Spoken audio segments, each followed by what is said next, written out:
अपना बॉस खुद बनिए, बन जाइए LIC एजेंट। अब लाइफ सेट है।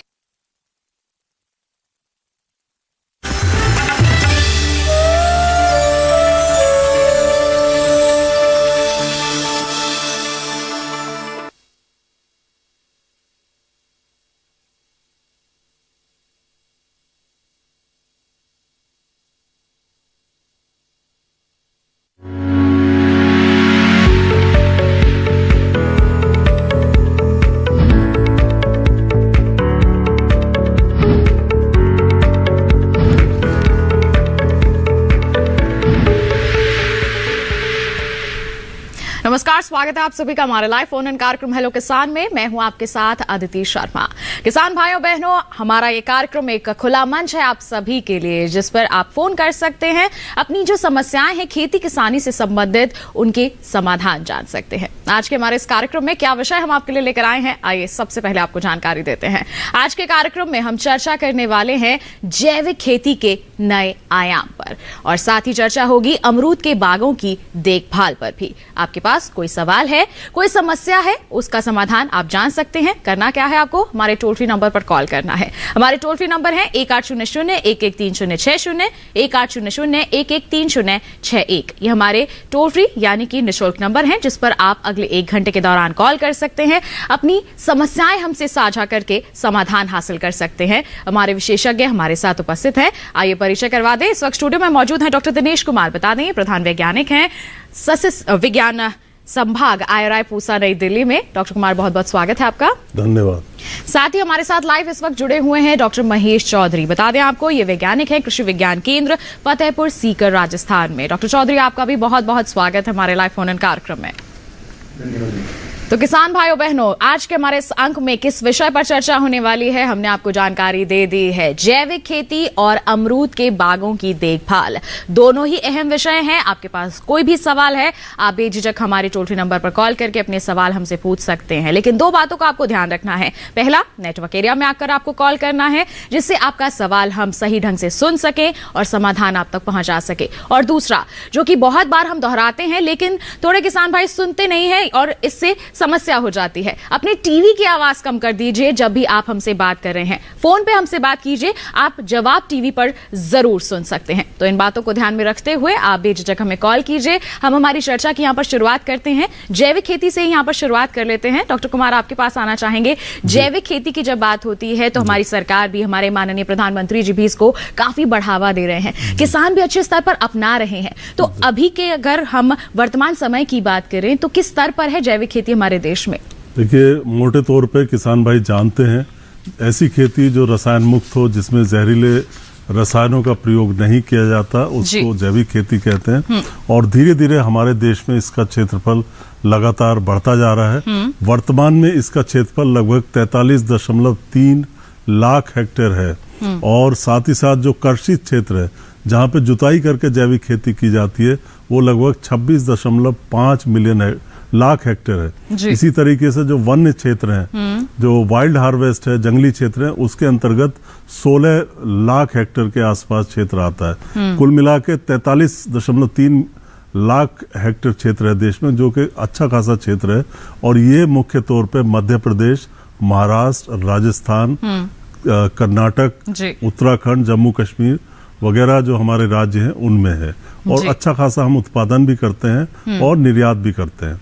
तो कुल मिला के धीरे धीरे जैविक खेती का स्कोप हमारे देश में बढ़ता जा रहा है, धीरे धीरे बढ़ता जा रहा है। किसान भी इसे अपना रहे हैं और इसे अपने लिए फायदेमंद भी बना रहे हैं। किस तरह से आप भी इससे जुड़ सकते हैं?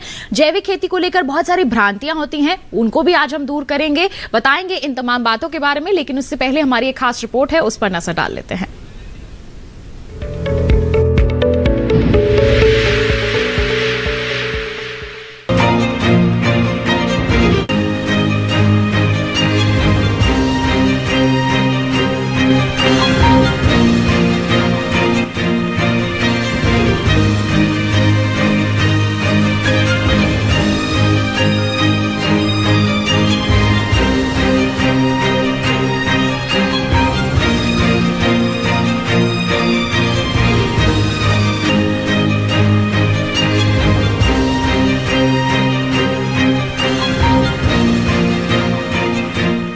मिट्टी की उपजाऊ क्षमता बढ़ती है, सिंचाई अंतराल में वृद्धि होती है।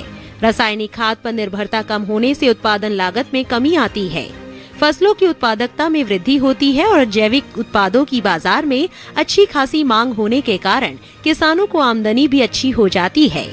इतना ही नहीं, अगर आप जैविक खेती करेंगे तो इससे पर्यावरण को भी फायदा होता है। भूमिगत जल स्तर बढ़ता है, मिट्टी, खाद और जमीन में पानी के जरिए होने वाले प्रदूषण में कमी आती है और खाद बनाने में कचरे का इस्तेमाल होने से बीमारियों में भी कमी आती है।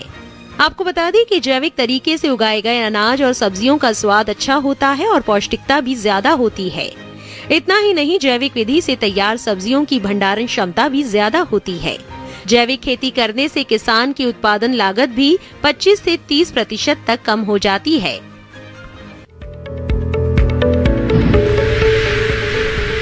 तो देखिए, अभी आपने एक खास रिपोर्ट जाना जैविक खेती के बारे में। इसके बारे में और हमारे विशेषज्ञ से हम जानकारी लेंगे, लेकिन फिलहाल बढ़ते हैं आगे। अमरूद के बागों की देखभाल पर थोड़ी चर्चा कर लेते हैं। डॉक्टर चौधरी हमारे साथ जुड़े हुए हैं। डॉक्टर चौधरी, अमरूद की जब खेती की बात आती है तो काफी अच्छे स्तर पर कर रहे हैं हमारे किसान, काफी अच्छा मुनाफा भी इससे अर्जित करते हैं। वर्तमान समय में किस अवस्था में है यहाँ पर अमरूद और किस तरह से हमारे किसानों को यहाँ पर देखभाल करनी चाहिए? जी, जैसे हमारे माननीय प्रधानमंत्री का भी एक सपना है कि जो भी बागवानी से हमारे किसान का 2022 की जीवनी हो, तो ये हमारे किसान को पता चला कि अमरूद की सारी विशेषताएं जिसके कारण का फल भी साथ ही उसकी जलवायु का क्योंकि इस जो इसका जो होता है या जो इन प्रकार एवं जलवायु सफल अपनी कम समय के प्रति आकर्षक आकार साथ ही से भरपूर प्राय मूल्य, क्योंकि साल कम उम्र सहजता से। जी बिल्कुल, तो यहाँ पर हमारे किसानों को काफी फायदा मिल सकता है अमरूद की खेती करके। किस तरह से यहाँ पर प्रबंधन कार्य करने की जरूरत है जानेंगे हमारे विशेषज्ञ से, लेकिन उससे पहले हमारी एक खास रिपोर्ट है, उस पर नजर डाल लेते हैं।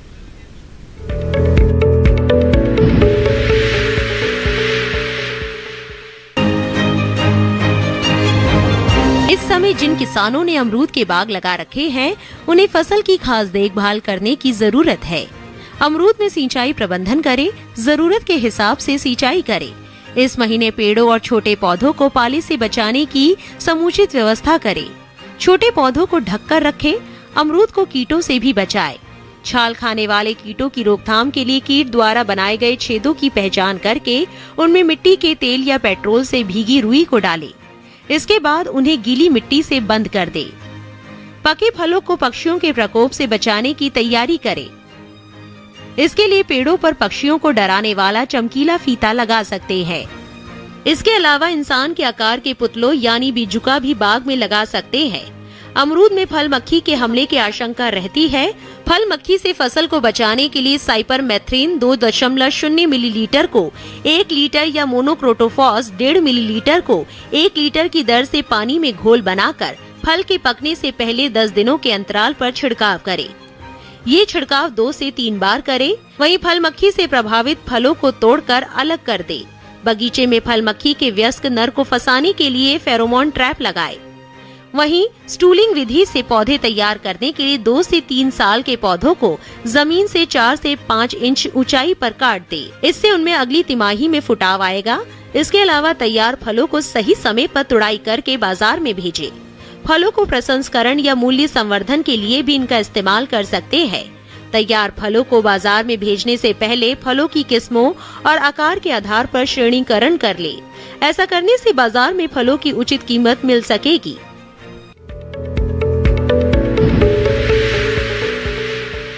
की खेती पर आधारित एक खास रिपोर्ट आपने देखी। आइए इसी के साथ हमारी चर्चा को आगे बढ़ाते हैं और आपको याद दिला दें कि आपके फोन कॉल्स का इंतजार हम कर रहे हैं। जैविक खेती और अमरूद के बागों की देखभाल के संदर्भ में आपके पास जो भी सवाल है वो आप हमसे पूछ सकते हैं। विशेषज्ञ हमारे साथ यहाँ पर मौजूद हैं आपकी समस्याओं का समाधान आप तक पहुंचाने के लिए। फिलहाल बढ़ते हैं आगे। डॉक्टर दिनेश कुमार, आपसे जानना चाहेंगे, आपने बताया कि हमारे जो किसान हैं जैविक खेती को अपना रहे हैं, अच्छा फायदा भी वो अर्जित कर रहे हैं, लेकिन जब बात आती है फसलों की तो कई बार ये सोचने लग जाते हैं कि किस फसल की हम जैविक खेती कर सकते हैं, किसकी नहीं कर सकते हैं। तो ऐसे में फसलों का चुनाव कैसे हो? बहुत ज़रूरी है। और मोटे तौर पे फसलों का चुनाव किसान भाई जलवायु के आधार पे करते हैं, और खास करके जो किसान भाई शुरुआत कर रहे हैं तो फसलों के चुनाव पे उन्हें विशेष ध्यान देना है। एक तो आपको पहले मार्केट पता करना पड़ेगा कि जो फसल का आप चयन कर रहे हैं उसके लिए बाजार में किस तरह की व्यवस्था है, किस तरह के दाम आपको मिल रहे हैं। साथ ही साथ उसकी जो स्टोरेज की क्षमता है, यानी किसी फसल को आप कितने दिनों तक घर में उसको स्टोर करके रख सकते हैं। जैसे मान लीजिए कोई फसल है, आज ही आप लाए और आज ही बेचनी पड़ी, तो इस तरह की फसलों को ना लें जो बिल्कुल ताजी बेचनी पड़ती हैं। जैसे दलहनी फसल है उनको ले सकते हैं, कुछ तिलहनी फसल है उनको ले सकते हैं। साथ ही साथ जो मोटे अनाज वाली कुछ फसलें हैं उन पे भी आजकल ध्यान दिया जा रहा है, उनको भी आप ले सकते हैं। और क्षेत्र विशेष के आधार पर फसलों को लेना है। मान लीजिए जहाँ चाय पैदा होती है तो वहाँ पे चाय की खेती कर सकते हैं, कॉफी की कर सकते हैं। जहाँ पे कपास की होती है वहाँ कपास की कर सकते हैं। लेकिन खास ध्यान ये रखना कि ऐसी फसल लें जिसमें आपके पोषक तत्वों की जरूरत थोड़ी कम हो और साथ ही साथ उनकी भंडारण क्षमता भी हो, जब तक कि आपको अच्छा बाजार ना मिल जाए।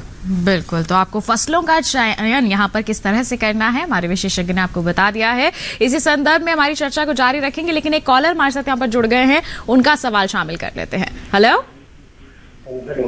नमस्कार, स्वागत आपका कार्यक्रम में। क्या सवाल है आपका?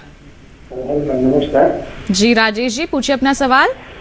मैं जैविक खेती के बारे में जानकारी चाहता हूँ। क्या जानना चाहते हैं जैविक खेती के बारे में? किस तरह जैविक खेती की शुरुआत की जा सकता है? जी, जैविक खेती की शुरुआत करना चाहते हैं, सीतापुर उत्तर प्रदेश से बात कर रहे हैं। डॉक्टर कुमार क्या कहेंगे? जी बिल्कुल, ये बहुत ही लंबा प्रश्न है, इसका उत्तर देने में 1 घंटा लग जाएगा। लेकिन मोटा मोटा मैं आपको ये बता दूं कि सबसे पहले आपको प्रमाणीकरण के बारे में जानना कि प्रमाणीकरण क्या होता है और कैसे इसको आपको करवाना है। प्रमाणीकरण का मतलब है कि जो हमारे मानक है, जो राष्ट्रीय मानक है जैविक खेती के, उनके आधार पर आपको उत्पादन करना पड़ता है और इसको प्रमाणित करने के लिए एक संस्था चाहिए। उस संस्था से आपको संपर्क करना पड़ेगा जो आपको विस्तार से बताएगी कि आपका कन्वर्जन पीरियड, जो रूपांतरण काल है, कितना होगा, जो कि मोटे तौर पे 2.5 से 3 साल होगा।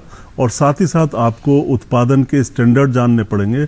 हर चीज के उत्पादन के मानक अलग होते हैं। अगर आप खेती कर रहे हैं, आम फसलों को उगा रहे हैं, उत्पादन के मानक अलग होंगे। अगर आप मछली उत्पादन कर रहे हैं, मधुमक्खी पालन कर रहे हैं या कोई और व्यवसाय कर रहे हैं तो उसके मानक अलग होंगे। तो कुल मिला के सबसे पहले आपको मानकों की जानकारी लेनी पड़ेगी और जो प्रमाणीकरण की एजेंसी है उनसे आपको संपर्क करना पड़ेगा ताकि आप जैविक खेती का काम शुरू कर सकें। तो शुरुआती आपको काम ये 2 ही करने हैं। इसके बाद आप उत्पादन तो कर लेंगे, लेकिन उसके पहले आपको स्टैंडर्ड भी जानने होंगे। क्या आप कर सकते हैं, डूज एंड डोंट्स होते हैं, क्या कर सकते हैं, क्या नहीं कर सकते, उसकी जानकारी आप ले लें।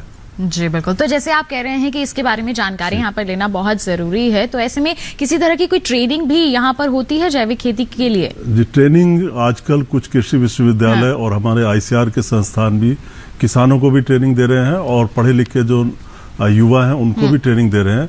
लेकिन थोड़ा ये कार्य धीमा पड़ गया, खास करके जब से कोरोना के चलते। जी बिल्कुल, लेकिन जैसे डिप्लोमा है, डिप्लोमा इग्नू डिप्लोमा देता है जैविक खेती में।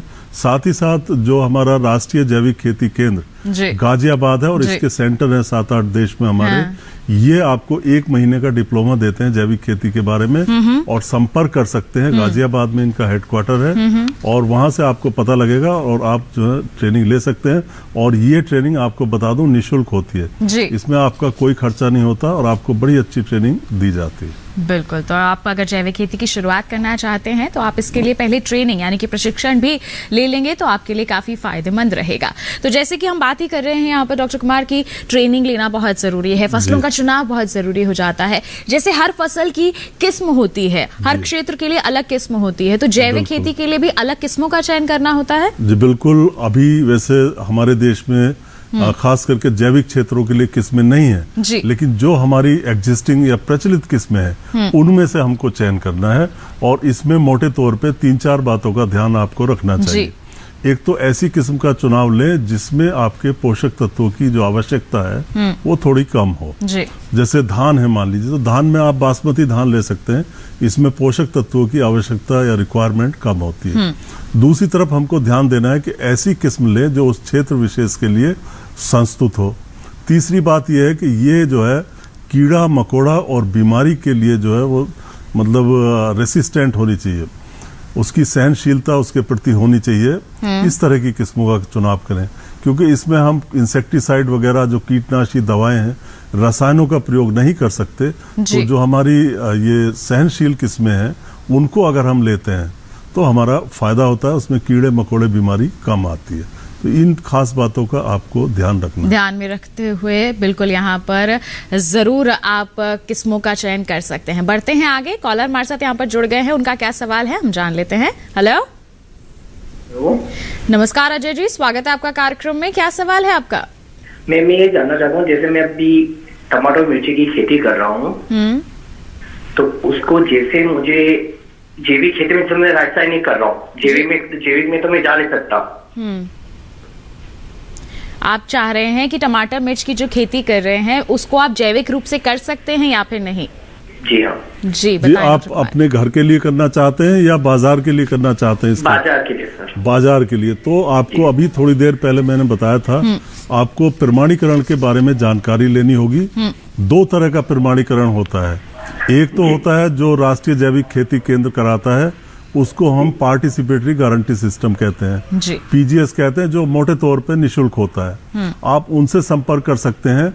इसकी सीमा यही है इस प्रमाणीकरण की कि अगर आपको अपना माल एक्सपोर्ट करना, निर्यात करना दूसरे देश में, तो नहीं कर सकते। ये सिर्फ घरेलू बाजार के लिए प्रमाणीकरण है, जिसको पीजीएस कहते हैं और गाजियाबाद से होता है। दूसरा होता है आपको अंतर्राष्ट्रीय बाजार के लिए अपना प्रोडक्ट तैयार करना है, उत्पाद तैयार करना है, तो उसके लिए एपीडा कराता है। एपीडा आपका सरकारी एजेंसी है जो मिनिस्ट्री ऑफ कॉमर्स के अंतर्गत आती है, और इसका सर्टिफिकेशन प्रमाणीकरण थर्ड पार्टी सर्टिफिकेशन कहलाता है। जी। थर्ड पार्टी मीन्स कोई तीसरा आदमी आपका सर्टिफिकेशन करेगा। पहली पार्टी इसमें जैसे किसान है, दूसरी पार्टी कंज्यूमर है जो उपभोक्ता है, और तीसरी पार्टी इसमें आपका जो एजेंसी इसका प्रमाणीकरण कर रही है। तो इन एजेंसियों की लिस्ट आप apida.gov.in इस वेबसाइट से आप ले सकते हैं। 25-30 एजेंसी है जो अलग अलग राज्यों में प्रमाणीकरण का कार्य करती हैं। आपको विकल्प उपलब्ध हैं, आप अपनी जरूरत के हिसाब से प्रमाणीकरण को चुन सकते हैं। आपको पीजीएस कराना है या थर्ड पार्टी कराना है, और उसी हिसाब से आप आगे बढ़ेंगे। और निश्चित तौर पे जो आपकी खड़ी फसल है, इसको आप जैविक में अभी नहीं बदल सकते। आपको कम से कम 2.5-3 साल का रूपांतरण काल के लिए समय रखना पड़ेगा। और शुरू में आपको सर्टिफिकेशन एजेंसी, प्रमाणीकरण संस्था से संपर्क करके रजिस्ट्रेशन कराना पड़ेगा, और उस दिन से ही आपका दिन काउंट, जो समय है वो काउंट होना शुरू हो जाएगा।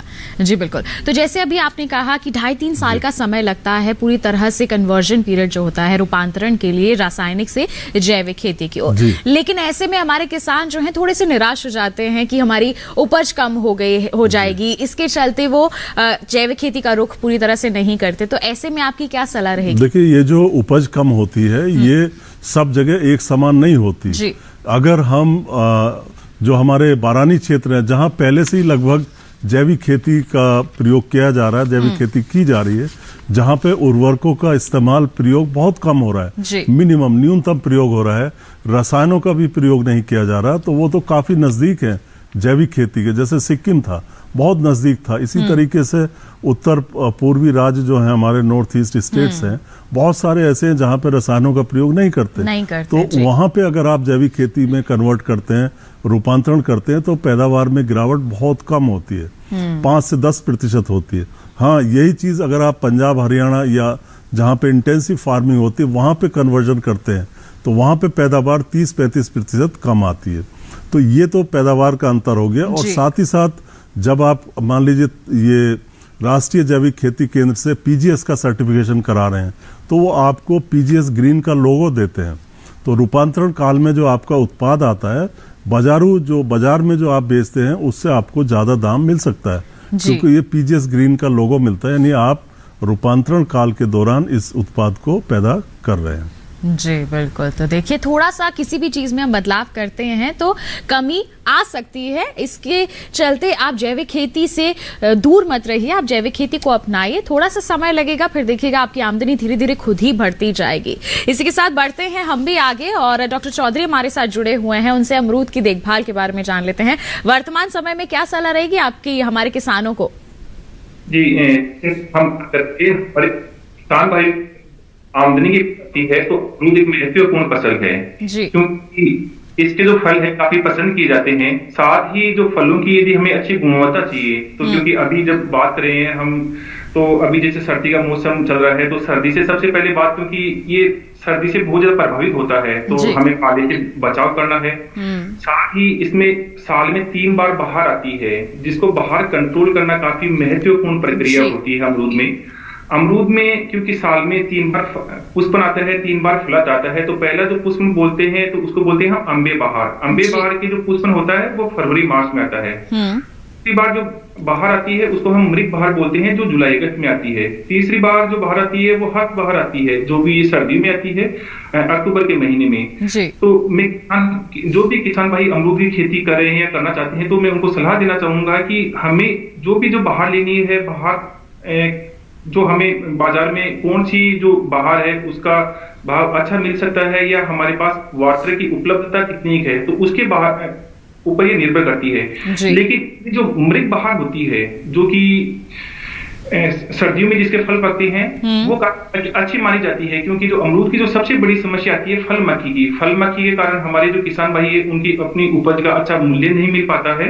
तो जो बाकी की जो 2 बहार है उसको कंट्रोल करना बहुत आवश्यक है। जी बिल्कुल। तो यहाँ पर इस वर्तमान समय में हमारे किसान ये कर सकते हैं। तो आपसे इस संदर्भ में और जानकारी लेंगे, लेकिन एक कॉलर हमारे साथ यहाँ पर जुड़ गए हैं, नंद स्वरूप मिश्रा जी, बाराबंकी उत्तर प्रदेश से। जान लेते हैं। नमस्ते मैडम, मेरा नाम नंद स्वरूप मिश्रा है, बाराबंकी से। मैं जानना चाहता हूँ कि जो अमरूद के पौधे जो 30 साल 35 साल के पुराने हो गए हैं तो उनको किस प्रकार से हमें काट करें, क्या करें जिससे उसका फल बड़ा है, फल खूबसूरती हो, फल में स्वाद हो, फल में मिठास हो, तभी उस फल की हमारे बाजार में कदर होगी। और जो नए बाग हम लगाएंगे तो इसमें हमारा पीएच मान 7.5 मिट्टी का बताता, तो ये बलुई मिट्टी में अच्छा होगा कि दोमट मिट्टी में अच्छा होगा कि काली मिट्टी में अच्छा होगा, किस प्रकार की किस्म की मिट्टी होनी चाहिए नए बाग के लिए? जी क्या कहेंगे डॉक्टर चौधरी? पहले तो आप इनके पहले ही सवाल का जवाब दे दें कि 30 से 35 साल के अगर वृक्ष हो गए हैं तो किस तरह से कटाई छटाई का कार्य करें?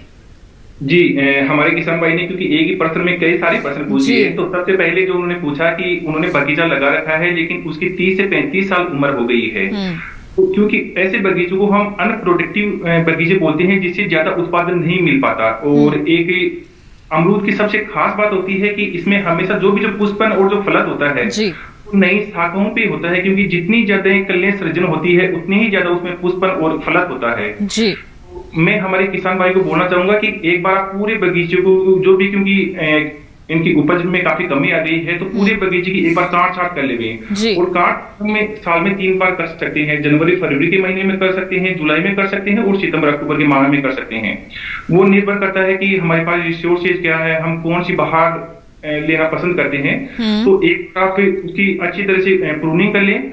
उसके बाद में दूसरी बात हमारे किसान भाई ने पूछी कि कौन सी मिट्टी इसके लिए बेस्ट रहती है, क्योंकि अमरूद उगाने के लिए 7.5 पीएच मान वाली जो मृदा है वो सर्वोत्तम होती है। लेकिन बलुई जो मिट्टी होती है, जो सैंडी सॉइल होती है, जिसका या थोड़ी सी सेलाइन सॉइल होती है जिसका पीएच मान 8.5 से अधिक होता है, ऐसी मिट्टी में विल्ट को काफी बढ़ावा देती है। वहां पर उकटा रोग काफी देखा गया है। यही कारण है कि जो हमारा राजस्थान, हरियाणा या हम उत्तर प्रदेश की बात करें, वहां पर विल्ट के कारण जो बड़े बड़े बगीचे हैं वो भी खराब होते जा रहे हैं।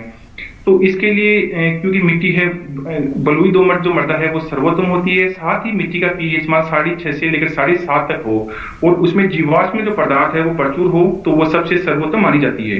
जी बिल्कुल। तो नंद स्वरूप मिश्रा जी, आपके दोनों ही सवालों का जवाब हमारे विशेषज्ञ ने आप तक पहुंचा दिया है। हम उम्मीद करते हैं अब आप अच्छी तरह से कटाई छटाई जरूर करेंगे अपने अमरूद के वृक्षों की। और नए बाग लगाने हैं तो किस तरह की मिट्टी होनी चाहिए इसके बारे में भी आपको बता दिया गया है। और ऐसी ही हम जानकारियां आगे भी हम आप तक पहुंचाते रहेंगे, लेकिन अभी रुकना एक छोटे से ब्रेक के लिए। कई मजा ये देखते रहिए हमारा लाइव फोन इन कार्यक्रम हेलो किसान और बने रहिए दूरदर्शन के साथ पर।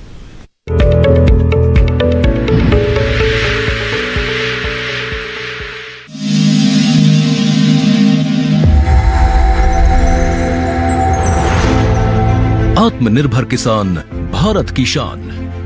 उत्पादन में आत्मनिर्भर होने के साथ साथ फसल की कटाई के उपरांत उपज की हानि को रोकने ग्रामीण क्षेत्रों में रोजगार सृजन करने और बीज से बाजार तक के विजन को मजबूती देने के उद्देश्य से 1 वर्ष पूर्व माननीय प्रधानमंत्री श्री नरेंद्र मोदी जी ने एक महत्वाकांक्षी केंद्रीय योजना एग्रीकल्चर इंफ्रास्ट्रक्चर फंड की शुरुआत की।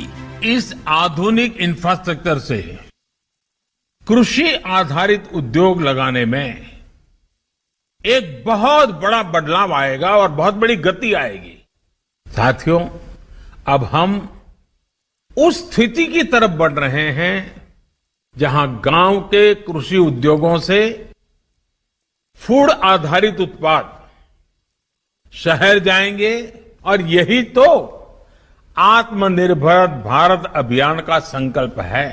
एग्रीकल्चर इंफ्रास्ट्रक्चर फंड से पात्र लाभार्थी गोदामों का निर्माण कर सकते हैं, छटाई या ग्रेडिंग इकाई, पैकिंग हाउस, सप्लाई चेन और कोल्ड चेन जैसी सुविधाएं या फिर प्राथमिक कृषि प्रसंस्करण केंद्र की स्थापना कर सकते हैं। इस योजना के तहत पात्र लाभार्थियों को 2 करोड़ रुपए तक के ऋण पर अधिकतम 7 वर्ष के लिए ब्याज में 3% तक की छूट दी जा रही है। ऋण पुनर्भुगतान के लिए 6 महीने से 2 वर्ष तक मोरेटोरियम की सुविधा भी उपलब्ध है। इस योजना ने अब तक सफलता की कई मिसालें कायम की हैं, जैसे कि मध्य प्रदेश के लाभार्थी श्री विपिन त्रिपाठी ने एग्रीकल्चर वेस्ट से बायोफ्यूल बनाने का इनोवेटिव प्राइमरी प्रोसेसिंग सेंटर लगाया है। लोन मिलने की वजह से हम समय पर सारी मशीनों का प्रोक्योरमेंट और सारा सिविल वर्क टाइम पे करवा पाए, जिससे ये प्रोजेक्ट को लगाना संभव हो पाए। राजस्थान के लाभार्थी श्री यशवर्धन मुंद्रा ने सॉर्टिंग एंड ग्रेडिंग यूनिट लगाकर रोजगार के अवसर पैदा किए हैं। कर्नाटक की महिला उद्यमी श्रीमती ममता वी ने प्राइमरी प्रोसेसिंग सेंटर लगाकर प्रगति की नई राह चुनी है। ಸಣ್ಣ ಪುಟ್ಟ ಉದ್ಯಮಿಗಳನ್ನ ಮತ್ತಷ್ಟು ಅಗ್ರಿಕಲ್ಚರ್ ಅಲ್ಲಿ ಹೆಚ್ಚು ನಾವು ಇನ್ನಷ್ಟು ಸಾಧನೆ ಮಾಡಲಿಕ್ಕೆ ಕಾರಣಕಾರಕವಾದಂತ ಈ ಅಗ್ರಿಕಲ್ಚರಲ್ ಇನ್ಫ್ರಾಸ್ಟ್ರಕ್ಚರ್ ಫಂಡ್ ಇಂದ ನಮ್ಮ ಇನ್ನಷ್ಟು ಯೋಜನೆಗಳು ಆಯೋಜನೆಗಳು ಉತ್ತಮಗೊಂಡಿದೆ। राजस्थान के लाभार्थी श्री दिनेश भट्टर ने जीरे की प्रोसेसिंग यूनिट लगाकर आसपास के ग्रामीणों को आत्मनिर्भरता प्रदान की है। महाराष्ट्र के लाभार्थी श्री अनूप कुमार मोहता ने वेयर हाउस बनाकर अन्न भंडारण को सुनिश्चित किया है। आज देश के कोने कोने से किसान, कृषि उद्यमी, किसान उत्पादक संघ, प्राथमिक कृषि सहकारी समितियां, स्वयं सहायता समूह और कृषि उपज मंडियां इस योजना का लाभ उठा रहे हैं।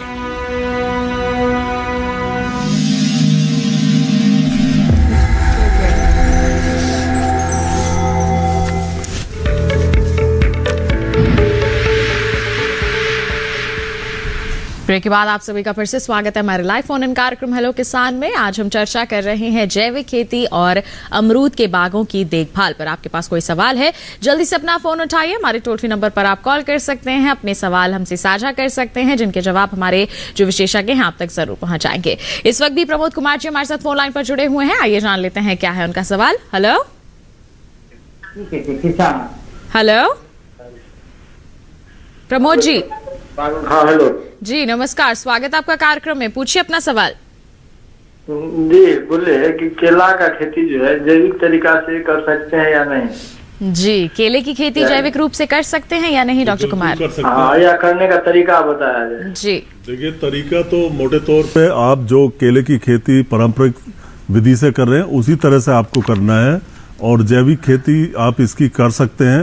इसके लिए आपको सबसे पहले जानना होगा, जैसे मैं बार बार बता रहा हूं, आपको प्रमाणीकरण की प्रक्रिया जाननी होगी, जिससे कि जब से आप रूपांतरण इसका शुरू करें, कन्वर्जन शुरू करें, तो आपकी तारीख लग जाएगी एक तरह के, भाई इस तारीख से, क्योंकि 3 साल का कन्वर्जन पीरियड होता है मोटे तौर पे इसमें। तो सबसे पहले आप प्रमाणीकरण के बारे में जानकारी लें, फिर आप स्टैंडर्ड्स जानें, ऑर्गेनिक स्टैंडर्ड क्या होते हैं। इसके लिए मैंने पहले ही बताया आपको, एपीडा जो है हमारी संस्था है, एपीडा मिनिस्ट्री ऑफ कॉमर्स का एक डिपार्टमेंट है, वहां आप संपर्क करें, ऑनलाइन हो जाता है आजकल, और स्टैंडर्ड्स का पता करें। स्टैंडर्ड भी वहीं आपको लिखे लिखाए मिल जाते हैं, किताब आती है किसकी। इसी तरीके से अगर आपको राष्ट्रीय जैविक खेती केंद्र से पार्टिसिपेटरी गारंटी सिस्टम वाला प्रमाणीकरण कराना है, तो वहां से संपर्क कर सकते हैं, जो पूरी तरह से ऑनलाइन सिस्टम है। यानी सबसे पहले आप प्रमाणीकरण के लिए रजिस्ट्रेशन करा लें। इसके बाद केला तो आप पैदा कर ही लेंगे, क्योंकि इसमें आपको उन स्टैंडर्ड के हिसाब से केले की खेती करनी पड़ेगी, और इन स्टैंडर्ड्स में आप रसायनों का प्रयोग नहीं कर सकते। मोटा मोटा आपको यही बताना है। और पोषक तत्वों की आपूर्ति आप जैविक तरीके से अपनी फसल में करेंगे। जी बिल्कुल, तो आप केले की जैविक खेती निश्चित तौर पर कर सकते हैं प्रमोद जी। बढ़ते हैं आगे, एक और कॉलर हमारे साथ बागपत से जुड़े हुए हैं, जान लेते हैं क्या है उनका सवाल। हेलो जी नमस्कार, स्वागत आपका कार्यक्रम में। किशन जी आप अपना सवाल पूछिए। हाँ जी, मेरा सवाल जो है जैविक खाद के बारे में है डॉक्टर साहब। जैविक जी मैं ये जानना चाहता हूँ कि ये मैंने वाम का प्रयोग किया है पहली बार गेहूं में। हाँ? पूसा से मैंने वाम खरीदी थी, तो मैं ये जानना चाहता हूँ कि क्या हमें ये जानकारी हो सकती है कि एक्टिव हो गया क्या वो वाम खेत में। और दूसरी जानकारी है वाम का हमारे पास गोबर की खाद है कई क्विंटल, तो उसको भी क्या उसमें भी वही सारे गुण आ सकते हैं, उसमें मिला सकते हैं क्या हम, ऐसा कुछ हो सकता हो तो ये सारी जानकारी लेनी है। बिल्कुल, आपकी फसल पे ये असर कर रही है या नहीं कर रही है इसका पता हम लोग लगा सकते हैं बड़ी आसानी से। आपको अपना नमूना भेजना पड़ेगा जड़ सहित, उसकी जड़ सहित नमूना मिट्टी का आप भेज दीजिए, जानकारी आपको मिल जाएगी। और वैसे भी मोटे तौर पे जो वाम होती है इसको एम फंजाई कहते हैं आजकल, AMF कहते हैं। वाम नाम अब बंद हो गया है, तो चीज वही मिली है आपको, वाम ही मिली है, लेकिन ये नाम अब वैज्ञानिक लोग मानते नहीं है, एम फंजाई कहते हैं इसको। और इसके बड़े फायदे हैं, ये फास्फोरस की उपलब्धता बढ़ाती है, उसका अपटेक या अधिग्रहण बढ़ाती है मिट्टी से, और साथ ही साथ ये मिट्टी का जो जड़ों का सतह का सरफेस है उसको भी बढ़ाती है, यानी absorptive area, root absorptive area भी बढ़ाती है, यानी जो जड़ों की शोषण करने की क्षमता है उसमें मदद करती है। दूसरा, आप इसका प्रयोग करने के पहले, जब आप प्रयोग करने जा रहे हैं तब आप गोबर में मिला के भी इसका प्रयोग आप कर सकते हैं। इससे आपकी फसल को वही लाभ मिलेगा जो आप बीज उपचार करके लाभ लेते हैं। जी, तो आपको बिल्कुल ये लाभकारी साबित हो सकती है। बढ़ते हैं आगे, रोहतक हरियाणा से जगबीर जी हमारे साथ फोन लाइन पर जुड़ गए हैं, उनका सवाल जान लेते हैं। हेलो नमस्कार, स्वागत आपका कार्यक्रम में, क्या सवाल है आपका? जी मैंने अमरूद की खेती लगाने की इच्छा है जी, बात करने की, और हमारे खेत के अंदर नमी है, उसमें कामयाब हो सकती है जी। तो जसबीर जी का सवाल है डॉक्टर चौधरी कि अमरूद की खेती करना चाहते हैं, खेत में नमी है, तो ऐसे में क्या सलाह रहेगी आपकी? जी, अमरूद की जो खेती है, क्योंकि वो काफी सहजता से हो जाती है, इसके लिए कोई विशेष प्रकार की जलवायु अथवा भूमि की आवश्यकता नहीं होती है। हमें यही ध्यान रखना है कि जो भूमि है उसका जल निकास अच्छा हो, और साथ ही उसमें जीवाश्म जो पदार्थ है वो भी काफी प्रचुर मात्रा में है, तो हम आराम से खेती कर सकते हैं। वैसे भी हरियाणा में, क्योंकि चौधरी चरण सिंह हरियाणा कृषि विश्वविद्यालय है, वहां से 2 बड़ी अच्छी किस्में विकसित हो रखी है, हिसार सुरखा एवं हिसार सफेदा। हिसार जो सफेदा जो किस्म है वो उसका गुदा सफेद रंग का होता है, और जो सुरखा है वो गुलाबी रंग का होता है। ये दोनों किस्में हैं वो पूरे हरियाणा के लिए रिलीज हैं, और पूरे हरियाणा में काफी किसान भाई इसकी खेती कर भी रहे हैं। क्योंकि सबसे जो हम खेती कर सकते हैं, और हमारे जो किसान भाई हैं वो काफी बागवानी फसलें लगाते भी हैं, लेकिन सबसे जो बड़ी समस्या वही आती है कि जब तक किसान भाई को क्वालिटी प्लांटिंग मटेरियल है, जो गुणवत्ता युक्त रोपण सामग्री है, वो यदि उपलब्ध नहीं हो पाती है तो किसान भाई को नुकसान उठाना पड़ता है। तो हमें देखना ये है कि यदि हमें अच्छी क्वालिटी के पौधे हैं वो उपलब्ध हो जाते हैं, और फिर बाद में बात आती है कि हम उनको कितनी दूरी पे लगाएं। तो सामान्यतः हम इस जो पौधों का जो रोपण है वो 5 बाई 5 मीटर अथवा 6 बाई 6 मीटर पे करते हैं, जिसको अपन सामान्यतः रोपण विधि बोलते हैं। उसमें लगभग 277 पौधे हैं वो प्रति हेक्टेयर के हिसाब से लग जाते हैं। लेकिन केंद्रीय उपोष्ण बागवानी संस्थान जो अपने रहमान खेड़ा लखनऊ में स्थित है, उन्होंने एक रिसर्च के ये पाया है कि जब हम इन अमरूद के पौधों का रोपण 3x3 मीटर लगभग 9 फीट पौधे से पौधे की दूरी एवं 9 फीट कतार से कतार की दूरी पे है यदि हम रोपण करते हैं, तो उस पे हम अच्छी क्वालिटी के फल ले सकते हैं, साथ ही अधिकतम उपज भी हम प्राप्त कर सकते हैं। तो जो हमारे किसान भाई खेती करना चाहते हैं वो आसानी से अमरूद लगा सकते हैं, क्योंकि आजकल तो अमरूद का जो पौधा है वो लगभग हर घर में देखने को मिल जाता है। इसमें हमें ध्यान यही देना पड़ता है कि इसकी हम समय पे काट छाट करें और फल मक्खी का हम सही समय पे नियंत्रण करें। जी बिल्कुल, तो आप रोहतक में बेझिझक यहाँ पर लगा सकते हैं अमरूद के बाग अगर आप लगाना चाहते हैं तो। ऐसे में डॉक्टर चौधरी आपकी क्या सलाह रहेगी हमारे किसानों को कि सही समय क्या रहता है नए बाग लगाने का? जी, वैसे इसका सर्वोत्तम जो समय है वो बारिश वाला मौसम माना जाता है। जुलाई अगस्त का समय सबसे अच्छा माना जाता है। लेकिन यदि किसान भाइयों के पास में इरिगेशन यदि आसानी से उपलब्ध है तो फरवरी मार्च में भी इसका रोपण कर सकते हैं। रोपण से पहले कि जुलाई अगस्त में जो किसान भाई इसका रोपण करना चाहते हैं तो उनको मैं बताना चाहूंगा कि अभी से वो लोग प्लान कर लें। सबसे पहले अपने जो भी अच्छी क्वालिटी की जो पौध रोपण सामग्री है उसकी बुकिंग करवा लें।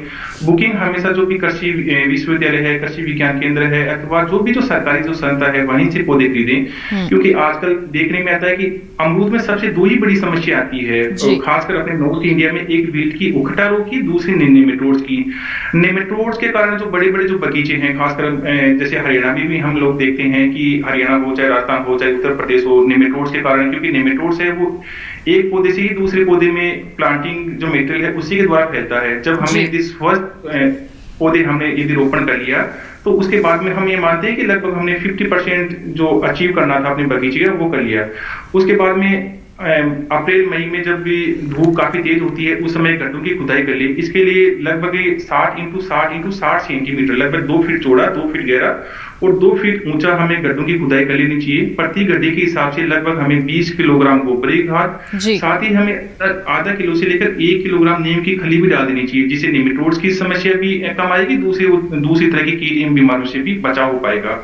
उसके बाद में बात आती है पौधे से पौधे एवं कतार से कतार की दूरी। जैसे हम बात कर रहे थे 6 इंटू 6 मीटर अथवा हम 3 बाई 3 मीटर पे भी हम इसका रोपण कर सकते हैं। जी बिल्कुल। तो देखिए सही समय क्या है और रोपाई के समय आपको किस तरह की तैयारियां करनी है, हमारे विशेषज्ञ ने इसके बारे में आपको विस्तार से बता दिया है।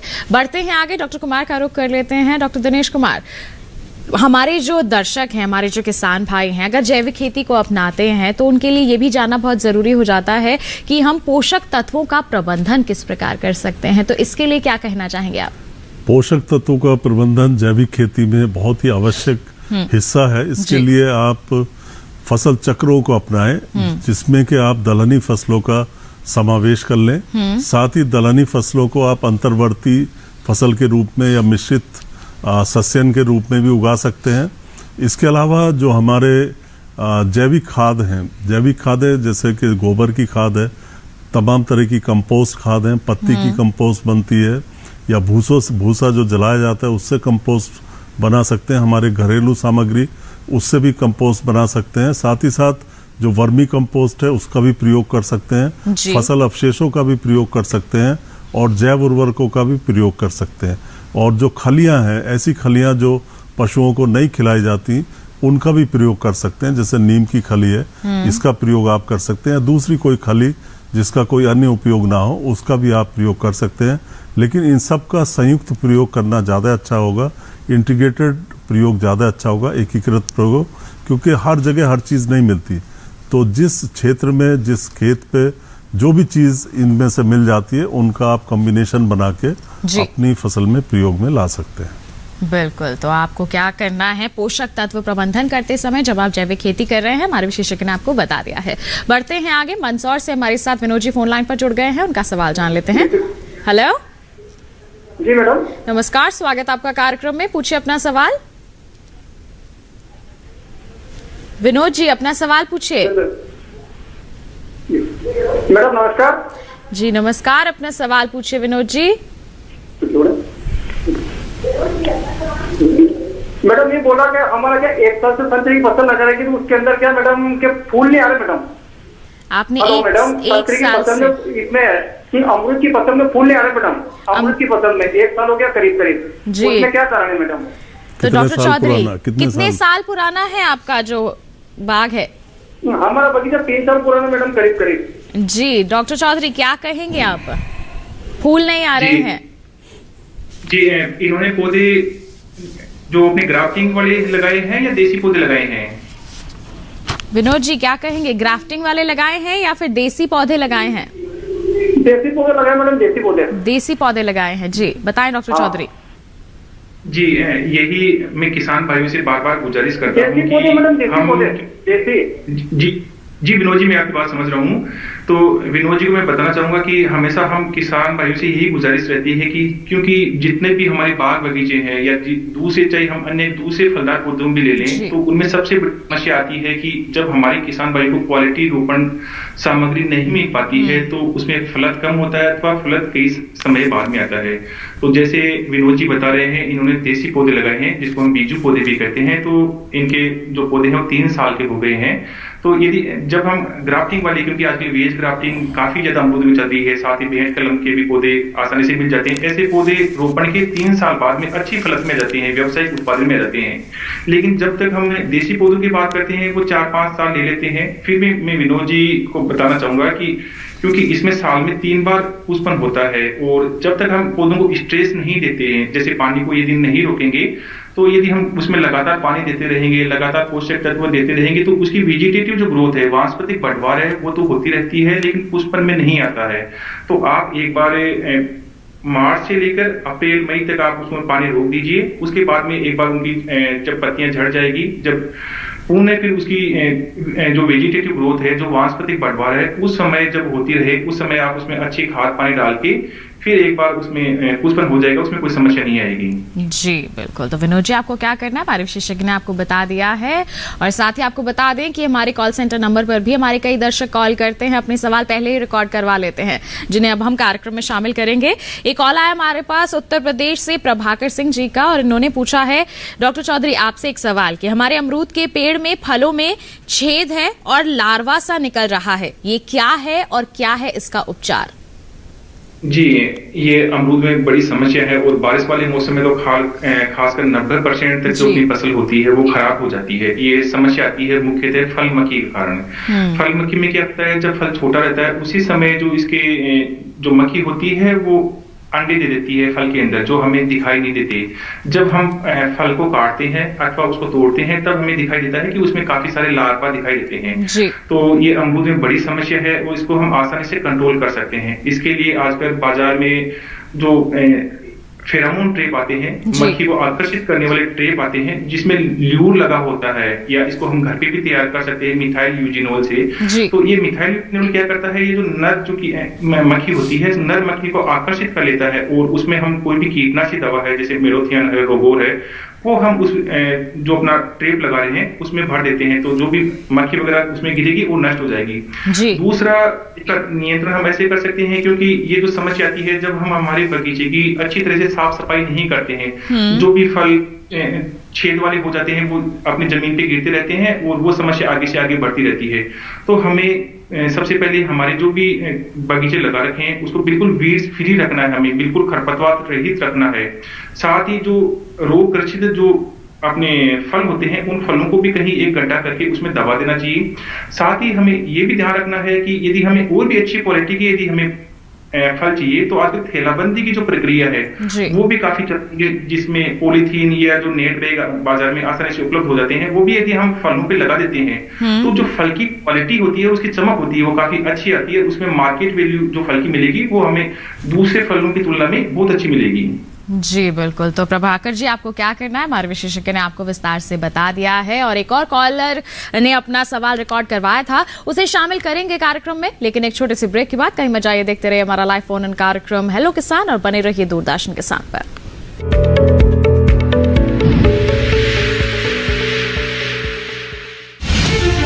अन्नदाता किसानों की खुशहाली और उनकी आय में बढ़ोतरी के लिए भारत सरकार लगातार प्रयासरत है।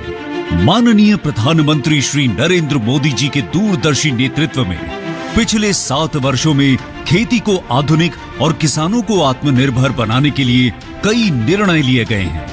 छोटा किसान बने देश की शान, ये हमारा सपना है। देश के 80% से ज्यादा किसान ऐसे हैं जिनके पास 2 हेक्टेयर से भी कम जमीन है।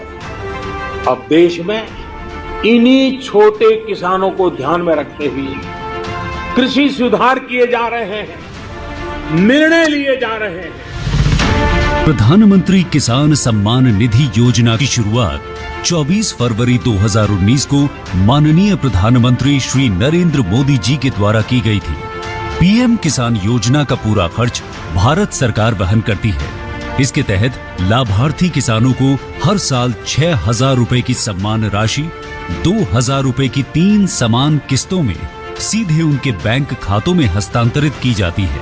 अब तक 11 करोड़ से भी अधिक लाभार्थी किसानों के बैंक खातों में 1,58,000 करोड़ रुपए से अधिक की राशि सीधे ट्रांसफर की जा चुकी है। किस्तों की जानकारी किसानों को एसएमएस के माध्यम से दी जाती है।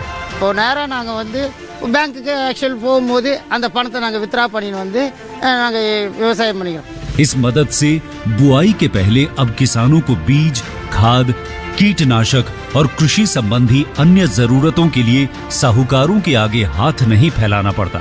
અને એના લીધે મારે કોઈ જોડે કે સગા સંબંધી કે મિત્રો જોડે મારે ઉછીના પૈસા લેવાની જરૂર પડતી નથી અને એનાથી હું સારી એવી खेती કરી શકું છું। इस योजना से मिले लाभ तथा आवेदन की स्थिति देखने के लिए पीएम किसान पोर्टल लॉन्च किया गया है। इस पोर्टल के माध्यम से पात्र किसान अपना पंजीकरण स्वयं करने के साथ साथ अब तक मिले लाभ और अपने आवेदन की स्थिति फार्मर्स कॉर्नर से देख सकते हैं।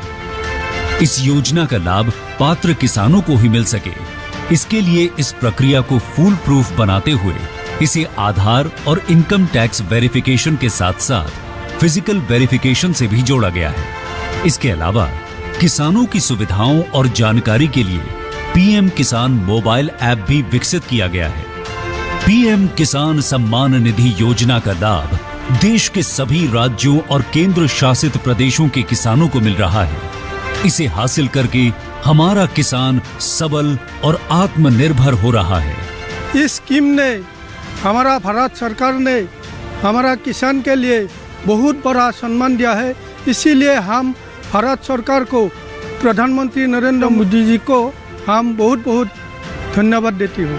आत्मनिर्भर भारत की पहचान प्रगतिशील और समर्थ किसान।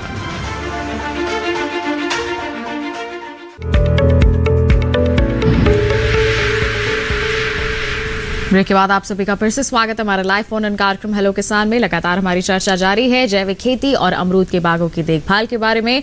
कोई सवाल है आपके मन में, जल्दी से अपना फोन उठाइए क्योंकि अब समय काफी कम रह गया है। टोल फ्री नंबर डायल कीजिए, कॉल कनेक्ट होगा, हम आपके सवाल सुनेंगे, समस्या का समाधान आप तक जरूर पहुंचाएंगे। इस वक्त भी कॉलर हमारे साथ जुड़े हुए हैं मध्य प्रदेश से। आइए जान लेते हैं क्या है उनका सवाल। हेलो हेलो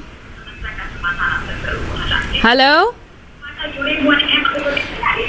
करण जी, आपको आवाज मिल रही है जी? अपना सवाल पूछिए। हेलो, अपने टीवी पर ध्यान मत दीजिए, अपना सवाल सीधा हमसे पूछिए। जी आपकी आवाज कम आ रही। अपना सवाल पूछिए। जी हम सवाल ये पूछना चाह रहे हैं, हम ये जानना चाह रहे हैं डॉक्टर साहब से, जी अपने को जैविक खेती में पपीता लगानी है तो वो वहाँ कैसे शुरुआत करें? जी सीहोर मध्य प्रदेश से बात कर रहे हैं। आपको घर के लिए लगाना है या बाजार के लिए लगाना है पपीता? सर बाजार के लिए। देखिए बाजार के लिए लगाना है तो हर किसान जो भी जैविक खेती में रुचि रखते हों उनको सबसे पहले प्रमाणीकरण के बारे में जानना होगा।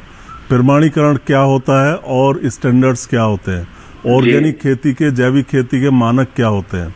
मानक का मतलब होता है कि आपको कि क्या आप कर सकते हो, क्या आप नहीं कर सकते जैविक खेती में, क्या आप डाल सकते हो, क्या आप नहीं डाल सकते, किस तरह से उसको करना है, ये सब लिखित रूप में होता है। और इसका कोई वेरिफिकेशन करेगा, कोई प्रमाणन करेगा इसका, वो होगी सर्टिफिकेशन एजेंसी। तो प्रमाणीकरण की संस्था से आपको संपर्क करना होगा, जो 2 तरीके हैं। पहला तरीका आप राष्ट्रीय जैविक खेती केंद्र गाजियाबाद और इसके रीजनल सेंटर है वहां संपर्क कर सकते हैं, ऑनलाइन भी संपर्क हो जाता है। और दूसरा एपीडा है, एपीडा से आप संपर्क कर सकते हैं। वेबसाइट है epida.gov.in। यहाँ पे विस्तार से जैविक उत्पादों के बारे में हिंदी और अंग्रेजी में ज्ञान दिया हुआ है। वहां आप जान सकते हैं कौन कौन सी प्रमाणीकरण की संस्थाएं हैं।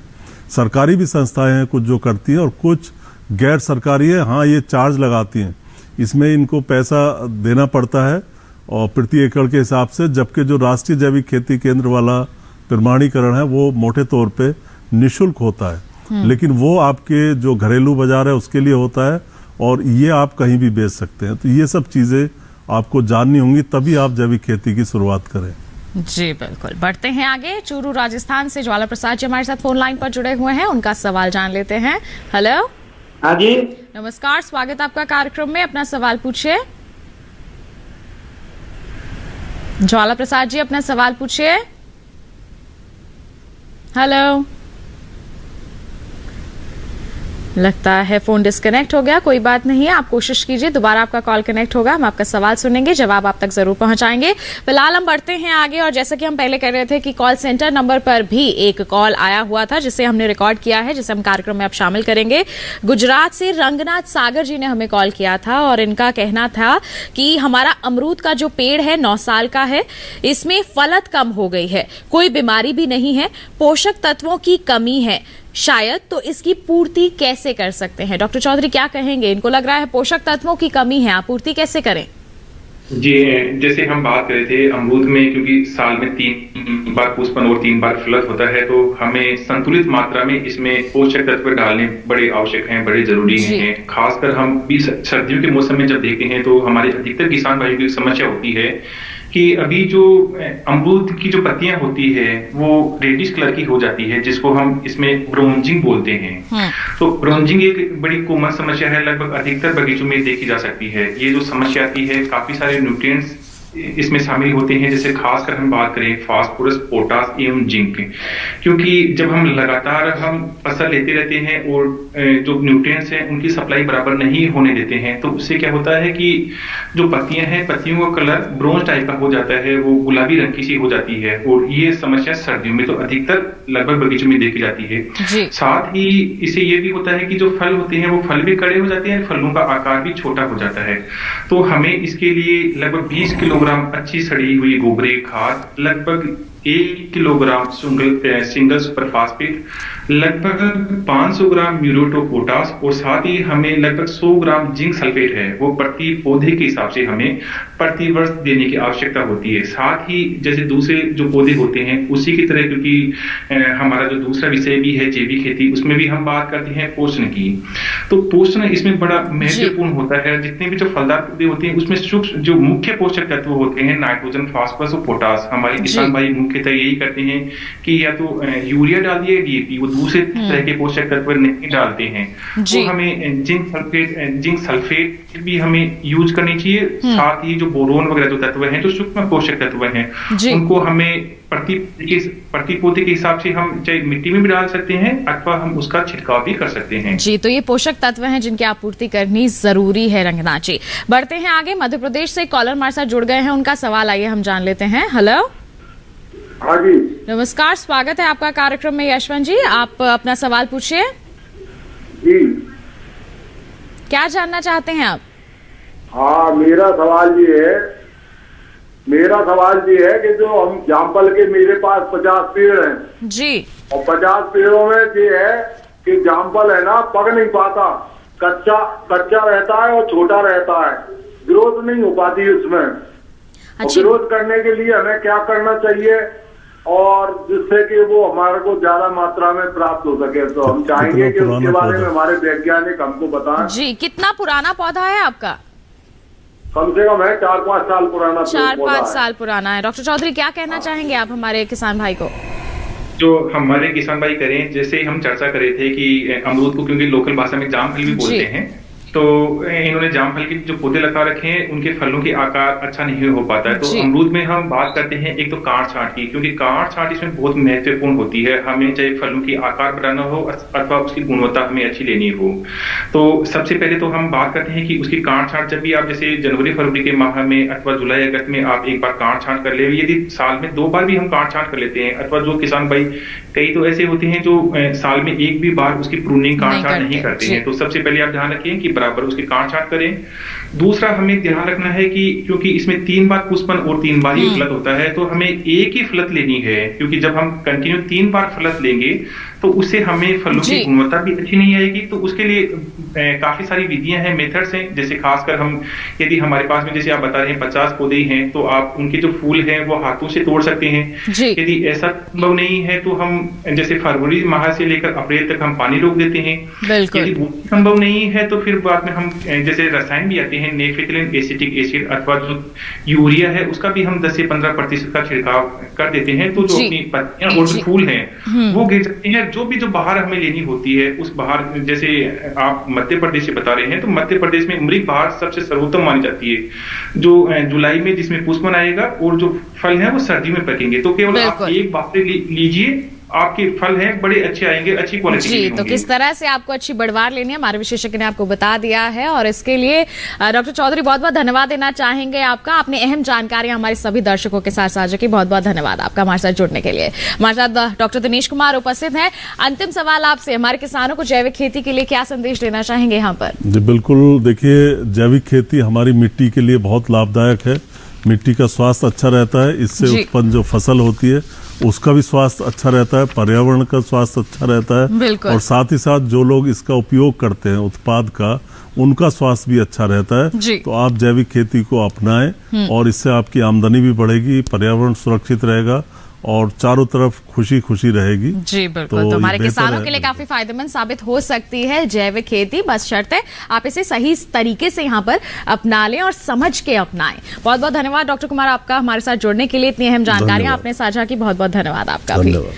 तो किसान भाइयों बहनों, जैविक खेती के नए आयाम और साथ ही अमरूद के बागों की देखभाल कैसे कर सकते हैं आपने आज के कार्यक्रम में जान लिया।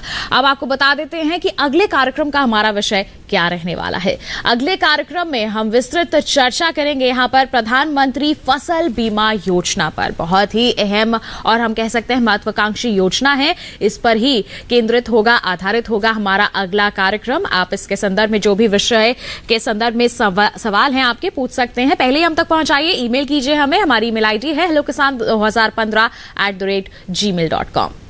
फेसबुक के जरिए जुड़िए, फेसबुक पर जाइए, हिंदी में टाइप कीजिए हेलो किसान, वहां हमारा पेज खुलेगा, उस पर आप अपने सवाल पोस्ट कर सकते हैं। साथ ही डीडी किसान कॉल सेंटर नंबर है 1800-113-060, जिस पर आप सोमवार से शनिवार सुबह 6 बजे से रात के 10 बजे तक कॉल कर सकते हैं। अपने सवाल पहले ही रिकॉर्ड करवा सकते हैं, जिन्हें हम कार्यक्रम में जरूर शामिल करेंगे। और हमारे टोल फ्री नंबर तो रहेंगे ही, जिससे आप लाइव अपने सवाल पूछ सकते हैं कार्यक्रम के दौरान। और एक विशेष जानकारी आपके लिए, QR कोड जो दिखाया जा रहा है इसे स्कैन कर लीजिए। दोबारा आप ये कार्यक्रम देखना चाहते हैं तो आप हमारे YouTube चैनल के जरिए देख सकते हैं।